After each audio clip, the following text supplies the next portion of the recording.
Good morning. This is History 4045, the Great Depression. This is the June session 2019. This is the introduction to the class, which will be entirely online.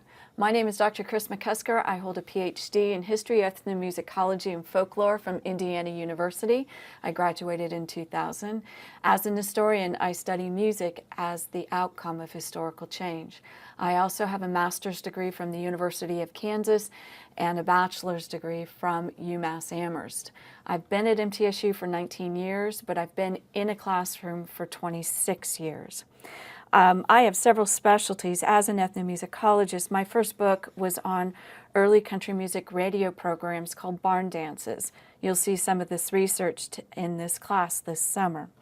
This first book came out in 2008, but I've also co-edited two books on gender and country music. The first one came out in 2004 called A Boy Named Sue. The second one came out in 2016, Country Boys and Redneck Women. And this book won an honorable mention as a Best Book of the Year in 2016 by the magazine No Depression. But my new research is called Just Enough to Put 'Em Away Decent. And what I have is a National Institutes of Health grant to write a book on Southern death rituals in the 20th century. And the ways that good health arose out of a constant threat of death in the South and became the basis of a new American citizenship. But quintessentially, this book and my first book were books about the New Deal. I also have a side job. I co-executive direct the Oral History Association with Dr. Louis Kiriakoutis. Why should we have a class on the Great Depression? Well, in some ways, this class is probably the second hardest time period to study because there was a substantial reassessment of American citizenship. And really, it's the first reassessment since the Civil War, but is so fundamental that you could really go back to the original delineation of those citizenship rights in the 1770s and the 1780s to find a time that theoretically and philosophically is as substantial. But the historiography on the New Deal and the Great Depression suggests that these are political rights that are discussed and formulated in political situations and atmospheres.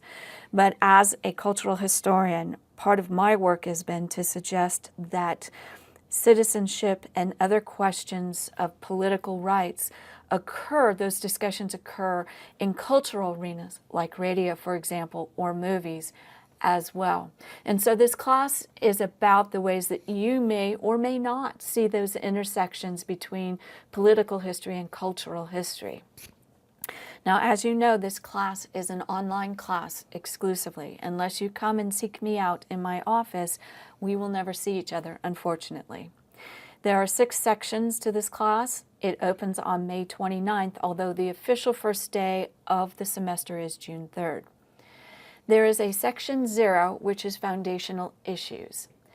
But the rest of the content from section 1 through section 5 is similar in terms of assignments, actually not just similar, exactly the same in terms of assignments and process, if not necessarily in content. So how do they differ? In section 0, there are 2 discussions. There's a getting to know you discussion. Who are you? Why are you taking the class? And there's a definitions of terms discussions. These are crucial to setting the vernacular, the classroom language for the class. In this section also, you're required to complete the Indiana University plagiarism website. Be sure to send me your certificate of completion. This is crucial because this teaches you what it means, what plagiarism looks like, what it doesn't look like, and how to protect yourself from any charges of plagiarism.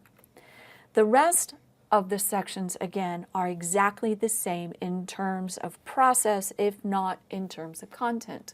So each section has a movie to view, and there will be a discussion on that, an initial post from you, and then you need to respond 4 times in general. There will always be primary sources to evaluate. I'm going to give you a way to think about evaluating those sources in a minute called the T-shape analysis. But this section requires an initial response to these documents, and then you need to respond 4 times, either to people within your own list or to other posts. There are reading summaries from our ebooks, which are also available for purchase, 250 words for each author. Be sure in all cases to prove that you've read. That way I can give you at least some credit if you're not exactly understanding the content. And each section will be opened as of May 29th and will close sequentially. You'll need to see the schedule in the drop boxes, the discussion boards, and the calendar for specific dates. But for these sections, they will always close on a Sunday. Now, what does it mean to do this T-shape analysis? And this is in regards to the primary sources. Primary sources, you shouldn't just dive in and start reading them.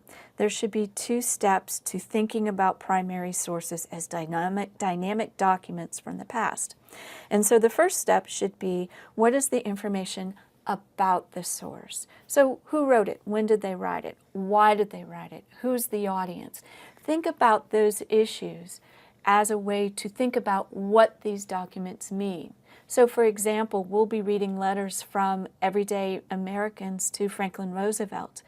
And where these letters are written from is telling, because you'll find that people from all 48 states wrote to the Roosevelts. What does that tell us? It tells us 2 things. First of all, that radio reached all 48 states. It also tells us that the Great Depression was nationwide. Don't dive into the information from the primary source before you think about the creation of the document in the first place. Why do these letters exist, for example? Also some information about the discussion boards. Be careful on those boards. Now, I haven't had a problem in this class, and I assume everything is going to be just fine. But do reread your responses before submitting them. Don't respond if you're angry or you're tired. In the same way, I won't grade or respond to any of your assignments when I'm tired or angry at something. That's the best way to make a mistake. So always be careful with that. And use emojis and other kind of humorous or logistical entities to make sure that you highlight when you are joking, when you are being funny, when you're being ironic. I don't foresee any problems at all, but these are good words to the wise. Now, there are 6 sections to the class. Again, the section 0, then 1 through 5. There are 3 other assignments for this class. 2 of those assignments are exams, a midterm and a final. I have listed on the schedule and on the syllabus when I will release those and when those are due. The research paper is also required for this class. There are 2 choices, and you'll need to see the narrated PowerPoint for directions on how to do these research assignments. But both of them ask you to reassess the New Deal via documents generated by the New Deal. Now, that research paper narrated PowerPoint I did last year, and unfortunately referred to some dates in it, and it's actually in good shape except for those dates, so ignore the dates on that and always pay attention to the syllabus for the class. This is hopefully a fun part of the class where you get to go find all of the documents yourself, to think about what this means, to see them as the outcome of the New Deal. Make sure again that you check the syllabus and schedule for the specific dates in which the exams are ready for you to begin thinking about. Now, timing. Each section is open as of May 29th per my email that I sent out on May 14th. The drop box always closes at 9 o'clock. There are no exceptions, and therefore no late documents are allowed. Common assignments, so the summaries, the discussions, etc., are always due on Sundays. The research paper and the midterms, the exams, double check the schedule. I will always start each week with an announcement on the main D2L page reminding you which section we're in. And lectures will always be available. Drop boxes and discussion boards will close, of course, and there can be no late assignments. But all of the movies, all of the primary sources, and the lectures are always open and available for you to use. Now, how do you get started? Well, first of all, you've already figured out that you need to start with this lecture. And you got yourself from the D2L page to this image right here. And you're obviously listening to the introductory lecture. Make sure you go through and read each of these subsections. Then click on the various sections on the left to access each of the sections. And remember, for that first week until June 9th, both Section 0 and Section 1 are due. Section 0 is very easy. It's actually the fun part where we get to know each other and we say hi and let's do some good work. Now, remember, as you listen to these lectures, some of them are recorded with some glitches, like my phone rang during one of them. Rewind and listen, or pay attention to the captions if I speak too fast, and I do that sometimes. If you have questions about anything, email me via the MTSU website. Sometimes I forget to check D2L email, and my job is to be as responsive to you as possible. And if we can't figure it out on email, we can meet face-to-face, or I'll call you on the phone. Always keep an eye out on the opening page of D2L for announcements and other reminders. Be sure to check every Sunday and Monday for sure. Now, one of the downsides for this class is I don't get to see you face to face. And so if there's an opportunity, hey, I'm all ready for it.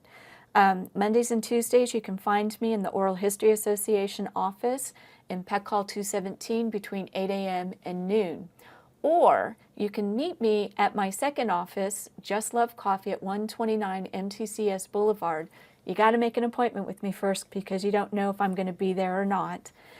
But come and I'll buy you a cup of coffee and we'll talk. Those are actually quite pleasant. Good luck with the class. Thanks for taking it, and let's get started.